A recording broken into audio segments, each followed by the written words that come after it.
Good day, family and friends. I'm Reverend Ambidwile, Associate Pastor of Shrine Number 1 in Detroit, Michigan.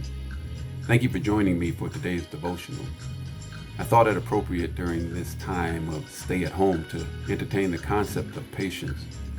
Patience is a virtue that is developed over time, often taking longer to develop than desired, but the benefits are worth the process and the pain. As we move toward being our best selves, let us be reminded that God has been and continues to be patient with us. Have you ever prayed, Lord, I want patience and I want it right now? I would dare say this is true for many of us. We desire things but lack the patience to receive them. Lack of patience can poison relationships and too often ruins what would otherwise be wonderful and maybe even brilliant personalities. Our scripture today comes from Matthew 18:23-34, and it reads as follows. And so the kingdom of heaven may be compared to a king who desired to settle his accounts with his servants. When the reckoning began, they brought him a man who owned 10,000 talents.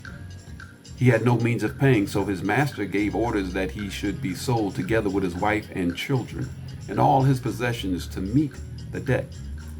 At this, the servant threw himself down at the master's feet with the words, "Be patient with me, and I will pay the whole sum."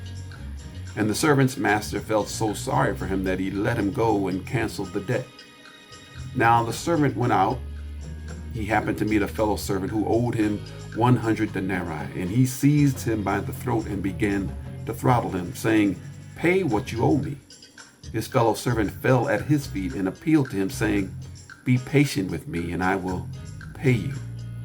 But the other would not agree. On the contrary, he had thrown the man into prison till he should pay the debt. His fellow servants were deeply distressed when they saw what had happened, and they sent to their master and reported the whole affair to him. Then the master went and asked for the man to come before him and said to him, "You wicked servant, I canceled all that debt of yours when you appealed to me. Were you not bound then to have pity on your fellow servant, just as I had pity on you?" And in his anger, the master handed him over to the torturer until he should pay his debt. Be patient with me was the sentiment expressed by both servants and met with very different outcomes. It would seem that the first servant would have been grateful and would have shared his blessing with others, but in his intolerance, he was unable to empathize with others, and as a result, he too was dealt an unwelcomed outcome. Patience may be best understood by first looking at its antithesis, which is where we find our quick tempers, our shortness with others, and the destructive energy in our long-lasting relationships. Our struggles with patience is not generally over big battles, which we are usually prepared to handle, but instead over the little things that constantly chip away at our mind, body, spirits. These little things often go unnoticed, but the reality is they continue to eat at us and erode our capacity to tolerate and endure life's challenges.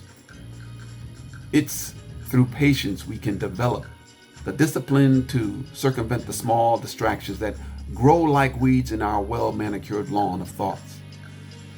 In the teachings of Jesus, our relationships with one another are considered of essential importance, and that all relationships must include patience as well as forgiveness and mercy. Have you ever been in a situation where you're driving in an unfamiliar area? So you're looking for street signs, landmarks, or fumbling with directions.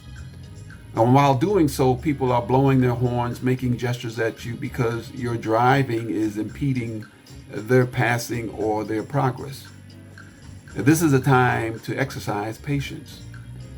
The Christ walk is unfamiliar to many of us. It's uncharted territory. So we must be patient with others and ourselves.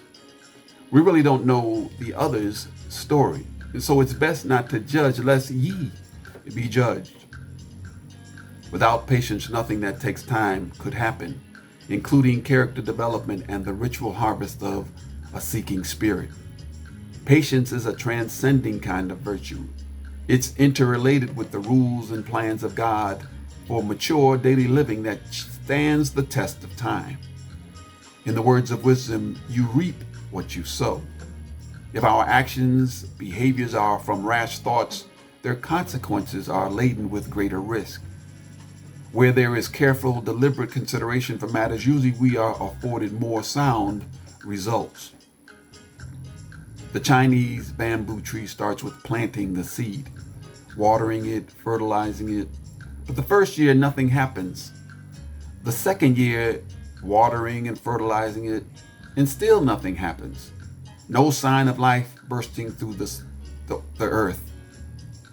The third and fourth year, watering and fertilizing it, and sometime during the course of the fifth year, in a period of about 6 weeks, the bamboo tree grows to a height of approximately 90 feet. And so you may be asking the question, did the tree grow 90 feet in 6 weeks, or did it take 5 years? The answer is it took 5 years, because without the nurture and care of the previous years, there would be no tree. During COVID-19, we need to be patient with ourselves. We need to be patient with one another and with our circumstances. There are mixed messages coming from government officials, from the medical and scientific community, leaving us to wonder who really has our best interests at heart. The reality is people of color have been disproportionately affected by this pandemic, giving credence to the idiom that when America sneezes, black folks catch the flu. If we never needed the wisdom, healing truth from the Most High, we sure do need it now. I would implore you this day to use patience in your daily walk and allow the cosmic energy and creative intelligence to direct our mind, body, spirits to a place away from the fear and uncertainty of the world, to a place of comfort and peace that only comes from knowing that God is in control and that the Creator has endowed us with the ability to persevere. If only we pray and stay rooted in knowing God's divine plan will be revealed through patience.